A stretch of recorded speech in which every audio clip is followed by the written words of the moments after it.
Assalamualaikum warahmatullahi wabarakatuh. Waalaikumsalam warahmatullahi wabarakatuh.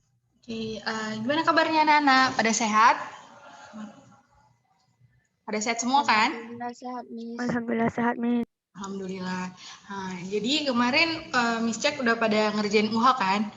Yang untuk pertemuan kita kali ini kita akan memasuki bab baru mengenai Kingdom Animalia atau lebih sering kita dengar dengan kata animal or dia tentang hewan gitu kan.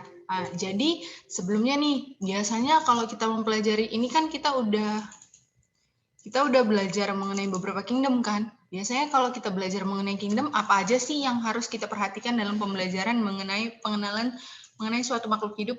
Menurut kalian apa aja selain karakteristik?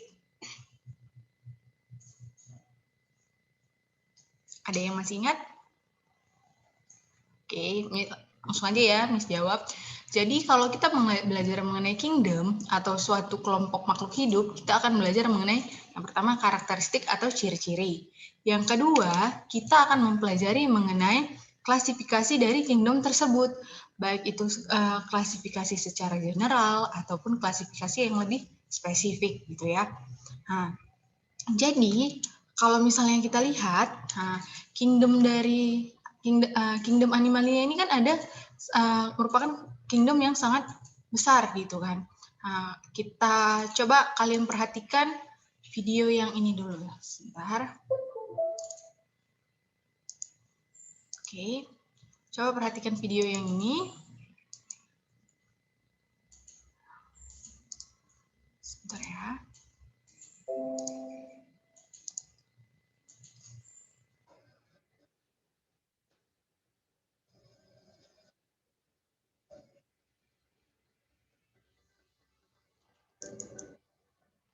Bisa dilihat semua videonya kan, Nak? Bisa, Miss.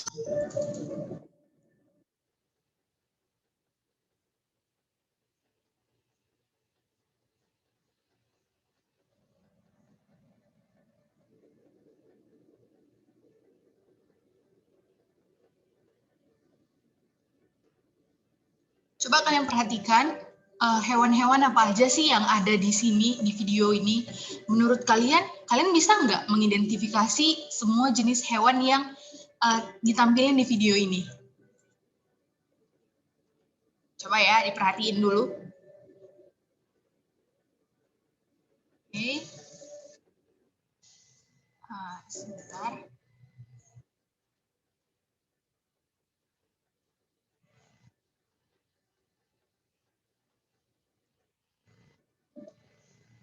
Astaga. Maaf.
Coba perhatikan di dalam beberapa jenis ubur-ubur yang ditampilkan, ada nggak perbedaan yang sangat signifikan?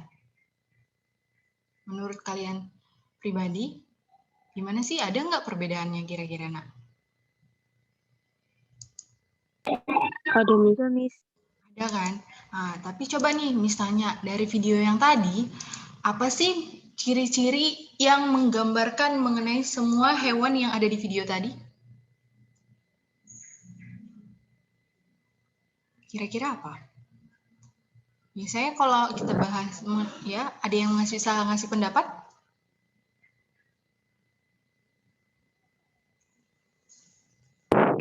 Hidup di laut, Miss. Oh, benar. Hidup di laut. Nah, benar ya. Jadi semua kelompok hewan tadi dia hidup di laut nih atau sea water gitu kan. Jadi kalau misalnya nih sama kalian, menurut kalian kelompok animalia itu habitatnya di laut aja nggak sih? Tidak, Miss. Enggak, Miss. Coba ada yang bisa ngasih contoh nggak habitat animalia yang kalian paling sering temui di mana aja sih kira-kira? Di hutan, Miss. Hutan. Di hutan atau berarti di darat ya? Nah, selain itu, kelompok besarnya aja dulu yang paling sering kita lihat. Tadi ada di laut, di darat. Selain itu kira-kira di air tawar ada nggak kira-kira hewan? Ada, Miss. Ada nggak hewan yang hidupnya peralihan? Maksudnya peralihan di sini dia kadang-kadang hidup, dia dalam satu fase hidup di air, ada fase hidupnya lagi di darat. Ada nggak kira-kira? Ada kan? Ada, Miss. Ada, Miss. Jadi kalau misalnya kita lihat nih, kelompok animalia ini dia habitat hidupnya sangat luas dan mencakup semua planet ini kan, maksudnya semua bagian gitu kan, baik dia di air tawar, air laut, daratan, ataupun bisa di kedua tempatnya tadi gitu kan. Nah, jadi apa aja sih selain tadi itu kan yang bisa secara pengelompokan yang masih signifikan lah ya yang kita tahu kan. Yang secara umum gitu kan. Namun gimana sih cara kita mengidentifikasi semua hewan tadi? Miss, misalnya Nofri pengen lah Miss tahu semua jenis hewan yang ada di video tadi, misal gitu kan. Minimal Miss, Nofri tahu kalau misalnya mau bilangin hewan yang mirip, moncongnya mirip sama ikan tapi kelihatannya lembek-lembek semua berbintik-bintik itu termasuk hewan apa sih kira-kira? Nofri pengen nih mengidentifikasi dia termasuk kelompok hewan apa gitu, atau mungkin ada salah satu dari kalian yang ingin menjadi saintis nanti ke depannya yang ingin di bagian taksonomi atau pengelompokan hewan. Bidang yang harus kalian pahami apa aja sih ciri-ciri yang membedakan antar makhluk hidup. Di sini kita akan membahas mengenai perbedaan yang ada pada kelompok hewan atau kingdom animalia. Iya. Jadi, selain habitat hidupnya tadi, ada karakteristik yang cukup spesifik dari kelompok kingdom animalia. Dia sama nih sama kelompok plantae, yaitu hewan eukariotik. Namun perbedaannya, dia tidak memiliki kloroplas atau tidak memiliki sehingga tidak memiliki klorofil. Dan juga kalau kita lihat struktur tubuhnya, kita bedakan nih sama kelompok plantae. Mudah-mudahan kalian nggak bosan ya sama pembahasan ini. Kalau plantae dia struktur tubuhnya kaku, sedangkan kalau di kelompok animalia struktur tubuhnya lebih fleksibel atau elastis.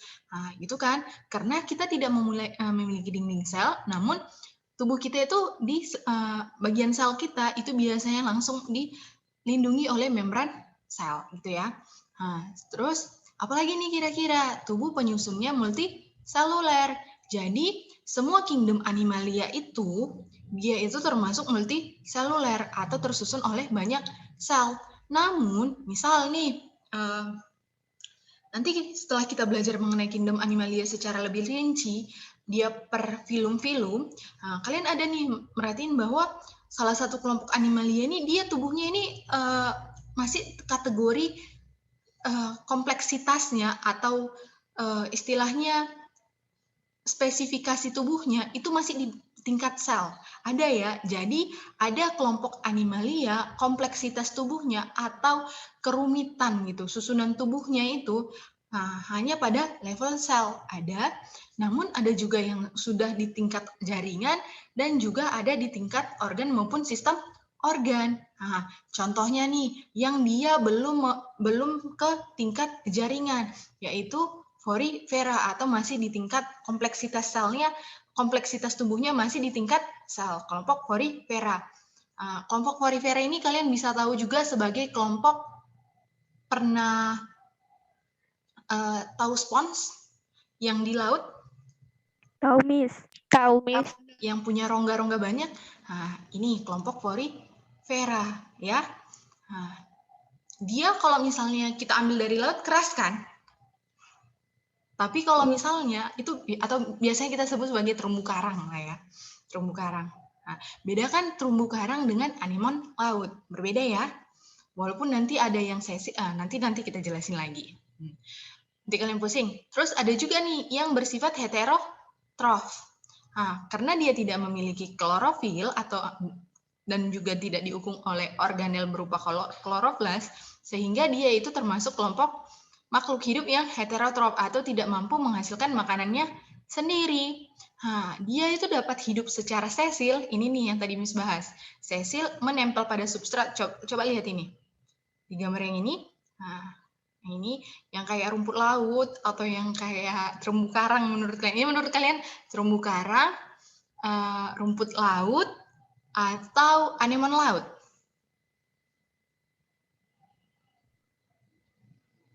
Rumput laut. Ada yang berani bilang pendapat lain kira-kira? Anemon, Miss.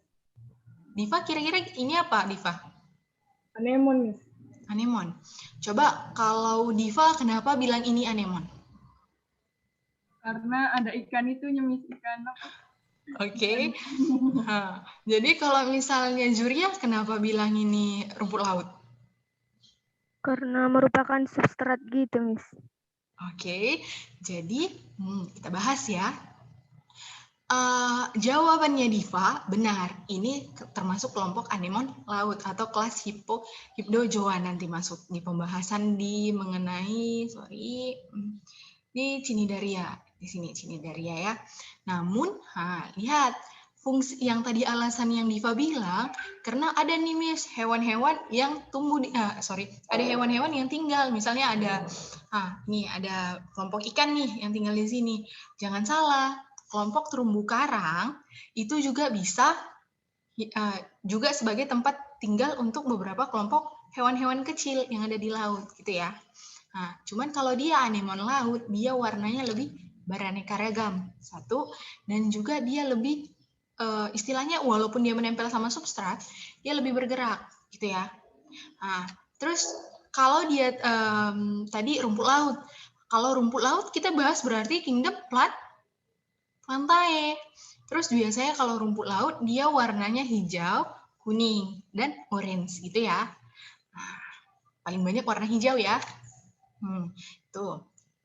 Sejauh ini untuk Kingdom Animalia karakteristiknya paham? Paham, Miss. Paham, Miss. Nah, jadi selain dari beberapa 4 karakteristik ini, tambah habitatnya tadi 5, kita juga bisa nih identifikasi Kingdom Animalia itu berdasarkan struktur tubuhnya. Maksudnya gimana, Miss? Jadi, kalau di Kingdom Animalia itu, kita bisa mengklasifikasikannya berdasarkan ada atau tidaknya tulang belakangnya. Tulang belakang disebut juga sebagai vertebrae, kan? Ya kan? Nah, jadi vertebrae-nya, struktur vertebrae-nya berdasarkan ada tidak atau bisa juga ada kadang yang mengelompokkannya berdasarkan notochordnya. Notochord ini sistem tengah. Nanti Miss kasih. Jadi yang harus kalian ingat, kalau bisa nih kayak kalian harus ingat nama-nama film Kingdom Animalia nih kayak kalian ingat nama kalian sendiri. Kenapa Miss bilang gitu? Kalau kalian mengingat ini secara berurutan, itu akan memudahkan kalian dalam mengklasifikasikan kelompok hewan-hewan tersebut. Kenapa gitu Miss bilang? Soalnya misal ini, semakin lihat ya, semakin ke bawah, dari atas ke bawah ini, semakin ke bawah biasanya, dan seharusnya struktur tubuh hewan tersebut akan semakin kompleks. Kenapa? Misal kompleksnya, kalau chordata dia itu sudah memiliki tulang belakang atau sudah memiliki sistem notochord biasanya. Sedangkan kalau Porifera tidak. Selain itu, lihat lagi. Kalau misalnya kompleksitas tubuhnya dilihat berdasarkan susunan sel, itu ada pada tingkat Porifera. Namun chordata sudah di sistem organ, gitu ya. Ada juga beberapa yang masih di jaringan maupun organ, gitu ya nak. Nah, terus itu misal dari lapisan tubuhnya. Di kordata biasanya lapisan tubuhnya itu dan semuanya itu sudah triploblastik. Nanti Miss jelasin ya, apa maksud triploblastik. Jadi kalian hafalnya itu harus secara berurutan. Porifera, Cnidaria, Ctenophora, terus masuk Platyhelminthes. Ini mudahkannya, Porifera ini nama lain untuk tadi terumbu karang atau spons. Cnidaria, ini ubur-ubur ya. Ctenophora itu merupakan ubur-ubur yang punya sisir. Beda, yang tadi di video itu termasuk kelompok Cnidaria. Yang di video tadi kita lihat kan ada beberapa jenis nih, kelompok ubur-ubur. Tapi kalau dia Ctenophora, biasanya bagian kepalanya, bagian lengkungannya itu lebih besar, ya. Terus ada kayak sekat-sekat seperti sisir, ya. Nah, untuk Platyhelminthes, nematoda atau nanti nematoda ini kalian bisa dengar dengan istilah Platyhelminthes, ya. Platyhelminthes, nematoda, annelida ini termasuk kelompok vermes atau cacing-cacingan. Bedanya ada dia cacing pipih, cacing gilik, atau cacing sesungguhnya.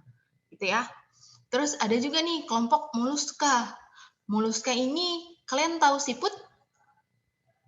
Tahu, Miss. Nah, moluska siput.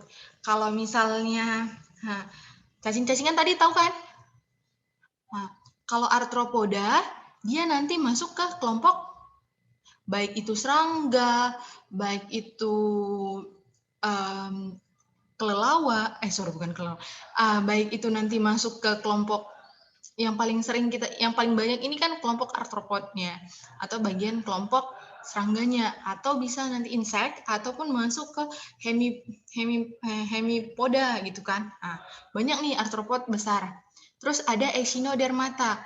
Kalian tahu nggak kawannya SpongeBob itu siapa? Bintang laut. Bintang laut. Jadi ingat aja, Echinodermata itu biasanya kelompok Patrick ya, atau bintang laut. Kalau chordata, ini biasanya yang paling sering kita ketemuin. Dia termasuk Pisces, kan? Pisces. Habis itu apa lagi? Kira-kira yang memiliki tulang belakang, chordata. Ada yang tahu lagi? Aves. Aves, apalagi? Reptil termasuk tidak? Termasuk. Nah, reptil, terus ada Mamalia, Miss. mamalia. Selain itu, ada juga nih beberapa kelompok, nanti lebih jelasnya lagi di klasifikasinya. Ada kelompok yang sangat besar dari chordata, yang tadi kalian lihat seperti ikan, namun mulutnya dia nggak punya rahang. Nah, itu termasuk chordata juga, ya. Nah, nanti kita bahas mengenai itu, biar kalian nggak terlalu banyak juga. Ingat aja dulu yang ini ya, nak. Ada 10 filum. Ya. Porifera, Cnidaria, Ctenophora, Platyhelminthes, nematoda, annelida, moluska, arthropod, terus Echinodermata, dan chordata. Oke? Lihat lagi nih. Jadi, karena keberagaman struktur tubuhnya tadi, Animalia itu bisa diklasifikasikan menjadi 5 berdasarkan pengkelompokannya berdasarkan 5 pembagian. Yang pertama berdasarkan ada atau tidaknya notochord. Tadi Miss ada bahas kan dari tadi notochord. Jadi notochord ini lihat apa sih yang dimaksud notochord? Struktur berbentuk seperti tongkat yang berfungsi sebagai penyokong selama fase embrionik. Misalnya apa sih menurut kalian fase embrionik ini?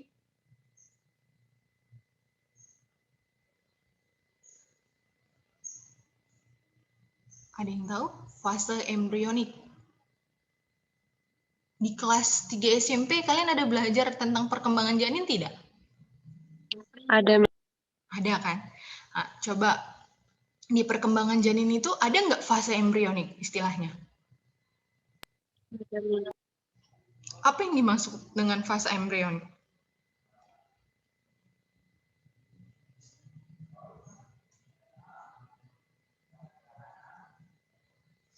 Oke, jadi fase embrionik itu biasanya dia berjalan kalau misalnya kita ambil contohnya manusia. Dia itu berlangsung di minggu ke-4 sampai minggu ke-9 kehamilan. Maksudnya gimana, Miss? Di sini nih, fase embrionik ini, proses pembelahan itu sangat terjadi secara cepat. Nah, sedangkan notochord ini sudah terbentuk di fase 4-9. Notochord sendiri fungsinya itu seperti tali tengah yang berfungsi untuk membentuk sistem saraf, otak, gitu, ataupun tulang belakang nantinya. Itu ya, Nak? Nah, jadi, kalau dia berdasarkan ada atau tidaknya notochordnya, bisa dibedakan menjadi chordata sama non-chordata, atau bisa kalian ingat sebagai vertebrata dan invertebrata. Vertebrata kelompok hewan yang memiliki tulang belakang, sedangkan invertebrata kelompok hewan yang tidak memiliki tulang belakang, ya. Nah, kalau dia chordata, semua nih yang tadi kita bahas, ada Pisces, reptil, ya kan, Aves, mamalia, ya kan? Nah, sedangkan untuk kelompok non-chordata, ini nih yang tadi, Porifera, Nidaria, Chordata, Knetopora, terus siap itu Platyhelminthes, Nemathyhelminthes, Annelida, ya kan? Annelid, terus siap itu Arthropoda, Echinodermata, dan udah habis. Nah, ya. Nah, itu ya. Terus kalau misalnya dia berdasarkan simetri tubuhnya, jadi ada nih kelompok makhluk hidup yang kalau misalnya diambil sumbu tubuh, kalian tahu nggak maksud sumbu tubuh itu yang gimana? Misal, kalau bangun ruang, ya kan, bangun ruang, kita ambillah contohnya persegi kan. Persegi itu kalau misalnya kita ambil garis tengah, misal ini coba lihat kotak-kotak yang Miss bentuk ini, yang ini persegi atau persegi panjang? Ini yang putih, gambar yang putihnya. Persegi panjang. Persegi panjang kan. Nah, kalau misalnya kira-kira, yang mana horizontalnya, yang mana vertikalnya? Ini horizontalnya, ya kan? Yang ini vertikalnya, itu kan. Kalau misalnya persegi panjang ini kita belah dua, gitu kan, kita akan dapat sumbu tengahnya kan di sini. Baik bisa di sini ataupun di sini kan. Garis pembelahan. Jadi kalau dibilang simetri tubuh, dia itu garis pembelahannya, gitu ya. Garis pembelahannya. Jadi kalau misalnya dibahas mengenai asimetris, berarti kalau A katanya tidak, berarti tidak memiliki simetri tubuh. Contoh hewannya ini nih, Porifera, terumbu karang atau spons. Nah, kalau ada juga nih, simetri radial. Simetri radial ini, lihat, tubuhnya dapat dibagi menjadi dua bagian atau lebih. Nggak ada dia bagian kanan, kiri kayak manusia kan nggak ada. Gitu ya. Tapi lebih ke arah atas sama bawah. Ini yang radial. Nah, contohnya itu bisa nih kelompok Cnidaria dan Echinodermata. Terus bilateral, dia itu biasanya diambil garis horizontalnya. Nah, dia kelompok ini nih. Masuk, ini contohnya masuk ke arthropod ya. Crustaceae, arthropod bisa masuk ya. Nah, terus siap itu lihat simetri biradial. Biradial ini biasanya Knetopora masuk, Cnidaria masuk. Dia gabungan dari dua sumbu pusat membagi 4 bagian simetris. Jadi dia itu bagian kepala sama bagian tangannya nggak bisa dibagi sesama rata. Gitu ya, Nak. Kalau yang ini kan kita bisa bagi, ya kan? Kalau misalnya dia kayak Cnidaria, Ctenophora gitu kan, sama Porifera. Sorry, ini enggak ya? Semua film anime kecuali. Contohnya arthropod. Misal arthropod ataupun kelompok moluska. Kalau kita ambil garis tengahnya, dia itu bagian horizontalnya, bukan bagian yang berdiri, tapi bagian yang tertidurnya, gitu. Ya. Oke. Terus ada juga nih klasifikasinya berdasarkan jumlah lapisan tubuh. Ini nih yang Miss bilang tadi. Ada kelompok hewan yang dia diploblastik, ada yang tripoblastik. Dari namanya aja kita udah tahu kan, diplo, arti di berarti 2, tri berarti 3. Blastik sendiri lapisan tubuh. Jadi kalau dia diploblastik, dia memiliki 2 lapisan tubuh. Jadi maksudnya 2 lapisan tubuh ini apa, Miss? Jadi dia memiliki lapisan tubuh yang terdiri dari endoderma, atau endoderm maupun ectoderm gitu. Kalau endoderm dia lapisan tubuh bagian dalam endo, sedangkan ectoderm lapisan tubuh bagian luar. Biasanya kelompok makhluk hidup yang memiliki yang termasuk kelompok di diploblastik itu Cnidaria sama Ctenophora ya. Sedangkan dia kalau untuk tripoblastik, ada yang dia itu terdiri dari 3, ectoderm, endoderm, dan mesoderm. Apa sih Miss yang mesodermnya? Kalau tadi ectoderm bagian paling luar, yang ini biru laut, udah. Kalau dia endoderm yang warna ini, yang kuning, yang kuning ini. Kalau dia mesoderm yang warna merah ini nih. Nah, kalau yang ini berarti gambar sebelah kiri ini termasuk diploblastik. Sedangkan yang warna yang sebelah kanan, dia termasuk kelompok triploblastik. Kenapa, Miss? Sebab dia memiliki lapisan tengah yang akan membentuk otot, tulang, dan darah. Sedangkan untuk jaringan paling luar hanya membentuk apa nih? Kulit dan saraf, sedangkan bagian tengah sistem pencernaan. Ya, gitu. Nah, biasanya yang sudah memiliki triploblastik ini semua dia itu termasuk kelompok moluska, Annelida, Echinodermata, Arthropod, dan semua kelompok filum Chordata ya. Nah, ya. Dan ada juga nih klasifikasi berdasarkan keberadaan rongga tubuhnya. Rongga tubuh ini gimana sih, Miss? Istilahnya kayak misalnya bola. Kalau dia bola padat atau bola pejal, dia kan nggak punya rongga kan, nggak ada ruang hampanya, istilah ruang kosongnya gitu kan. Sedangkan kalau misalnya di sini yang tadi 3 lapis tadi ada nih dia yang tidak memiliki rongga tubuh sama sekali atau padat, ataupun ada nih yang punya rongga tubuh tapi rongga tubuhnya ini semu atau terlihat seperti rongga tubuh namun sebenarnya tidak. Ada juga yang memiliki rongga tubuh sejati. Dari sini aja kita udah bisa tahu kalau dia kelompok aselomata, A tidak berarti selom artinya rongga tubuh ya. Berarti dia tidak memiliki rongga tubuh. Lihat, ini kelompok platyhelminthes, contohnya cacing pipih atau kelompok planaria. Planaria itu biasanya bisa kalian temukan di daerah Brastagi, Sibolangit, yang dia biasanya hidup di air ya. Nah, di air terus itu kondisi airnya bersih. Jadi planaria ini sering digunakan sebagai bioindikator ada nggak kira-kira pencemaran air yang terjadi. Kalau misalnya planarianya nggak ada, berarti kondisi airnya sudah tercemar. Namun kalau ada, kondisi airnya masih sangat bagus gitu ya. Nah, inilah platyhelminthes. Ada juga nih triploblastik pseudolemata. Ini dia rongga tubuhnya semu. Coba kalian lihat. Yang ini kan bagian ectoderm. Yang ini seharusnya bagian mesoderm. Seharusnya di sini ada bagian mesoderm.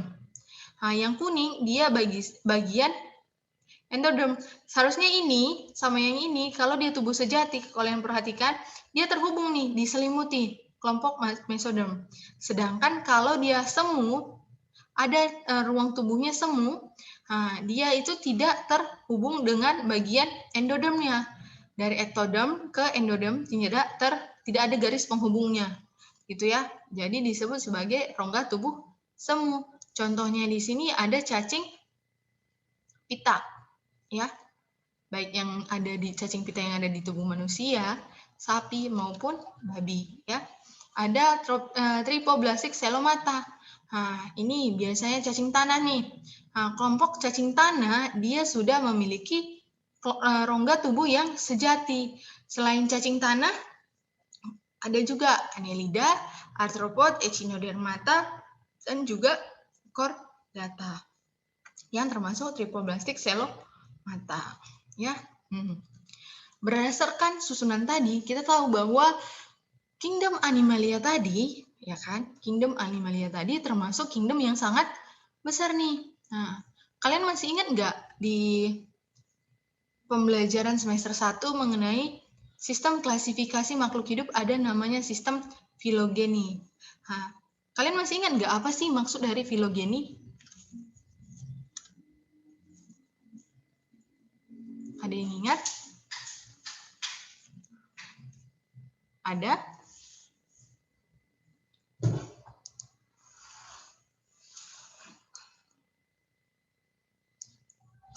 Oke, langsung aja. Jadi filogeni ini dia mengacu pada sejarah evolusi dari hewan tersebut. Lihat. Nah, jadi berdasarkan sejarah evolusinya, kita lihat nih bahwa dia ini termasuk ke dalam beberapa kelompok. Nah, lihat, kingdom tertinggi itu ada di film tertinggi ada di film chordata. Sedangkan yang paling rendah atau paling sederhana ada di Porifera, ya. Nah, dari pohon filogeni ini kalian bisa nih mengidentifikasi bahwa misal kelompok Porifera, film Porifera, dia tidak memiliki jaringan sejati dan tidak memiliki lapisan germinal. Nah, ya, walaupun dia multiseluler. Namun, kalau kita bandingkan sama film chordata, dia sudah memiliki segmentasi tubuh karena dia termasuk ke kelompok hewan yang sudah termasuk tripoblastik, yang itu selomata. Selain itu, apalagi nih? Nah, lihat selomata kan? Terus dia lainnya dia sudah dia simetri tubuhnya berupa simetri bilateral dan juga sudah termasuk jaringan sejati, lapisan germinal, dan memiliki lapisan sejati dan lapisan germinal. Berarti kelompok hewan yang sudah memiliki jaringan sejati dan lapisan germinal, yang ini nih, ada Cnidaria, ya kan? Ada Cnidaria dan lain-lain ke atas. Makin ke bawah, lihat aja bagannya untuk mengidentifikasi ciri-cirinya berdasarkan pohon filogeninya. Gitu ya, Nak? Oke. Coba kalau berdasarkan pohon filogeni ini, filum yang mana sih kekerabatannya yang paling dekat? Lebih dekat kekerabatan antara arthropod dengan echinodermata atau arthropod dengan annelida? Menurut kalian? Berdasarkan pohon filogeni yang ada di sini. Arthropod dengan annelida. Ya, benar ya. Jadi lihat aja bagannya ke arah mana satu ya. Kira-kira di mana sih yang memiliki perbedaan yang lebih banyak antara echinodermata dengan kelompok nematoda atau echinodermata dengan arthropod? Mana yang memiliki perbedaan struktur tubuh yang lebih signifikan? Lebih banyak gitu. Echinodermata dengan arthropod atau echinodermata dengan nematod? Echinodermata dengan nematod. Ya, benar ya. Makin jauh dia, pohon filogeni biasanya karakteristik perbedaannya lebih banyak gitu ya. Nah, sehingga kekerabatannya lebih jauh. Nah, sebentar. Oke, coba nih jawab soalnya. Dari soal nomor 1, kira-kira ada yang bisa jawab? Kelompok Animalia yang bersegmen sejati adalah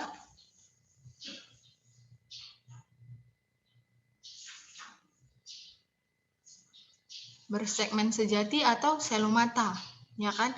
Kira-kira kelompok hewan apa sih yang termasuk selomata?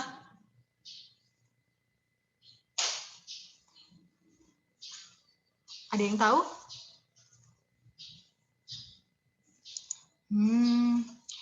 Marcelino, coba nak. Ini. Oh, siapa tadi Kak yang bisa jawab? Siapa yang jawab C? Adel, Miss. Oke. Kira-kira Adel kenapa milih C?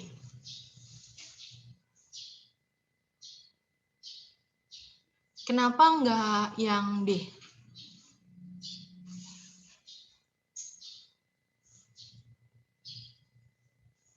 Tadi kan udah Miss bilang. Oh, oke. Jadi Adel ingat ya yang Miss bilang bahwa dia kalau bersegmen sejati semakin kompleks ke bawah, dimulai dari kelompok ini ya, yang C, Annelida, arthropod, dan chordata. Nah, kalau molluska belum ya, molluska belum. Nah, terus lihat lagi nih, yang soal nomor 2, berdasarkan jumlah lapisan embrioniknya, Animalia dibedakan menjadi C Miss. C, Miss. Nah, diploblastik dan tripoblastik. Kalau radial dan bilateral berdasarkan apa?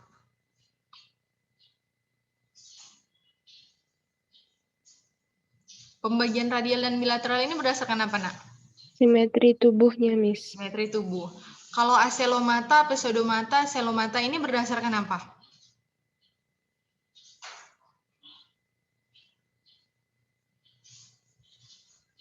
Rongga tubuh. Oke, rongga tubuh. Yang ini yang belum Miss jelasin. Parazoa sama eumetazoa. Kalau parazoa dan eumetazoa ini berdasarkan kompleksitas tubuhnya. Yang parazoa dia kompleksitas tubuhnya belum sampai tingkat jaringan ataupun masih di kompleksitas sel. Contohnya porifera. Kalau eumetazoa kompleksitasnya sudah di atas dari sel, sudah masuk ke jaringan dan sampai ke organ maupun sistem organ. Itu semuanya yang semua filum kecuali porifera, ya. Coba yang ketiga, pernyataan yang tepat mengenai karakteristik animalia adalah E, Miss. iya, ya, soal yang paling mudah kan.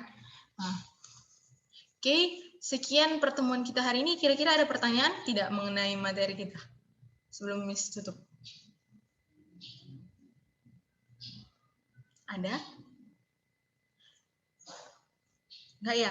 Jadi hari Jumat besok kan tidak ada pembelajaran karena ada tanggal merah ataupun Imlek. Jadi kita nggak ada upload psikologi maupun presentasi dari Zoom meeting ya. Jadi Miss harap kalian belajar sendiri mengenai karakteristik ataupun ciri-ciri dan klasifikasi dari kelompok invertebrata meliputi porifera, Cnidaria, Knetopora, dan apalagi platyhelminth, kelompok Vermes, platy, nemato, sama annelid dan moluska dan juga arthropod. Jangan lupa ya. Itu harus dibaca sendiri dan bisa dipahamin ya. Oke, mungkin di minggu depan kita bakalan main puzzle di live teaching berikutnya ya. Oke, sekian pertemuan kita hari ini. Assalamualaikum warahmatullahi wabarakatuh. Waalaikumsalam.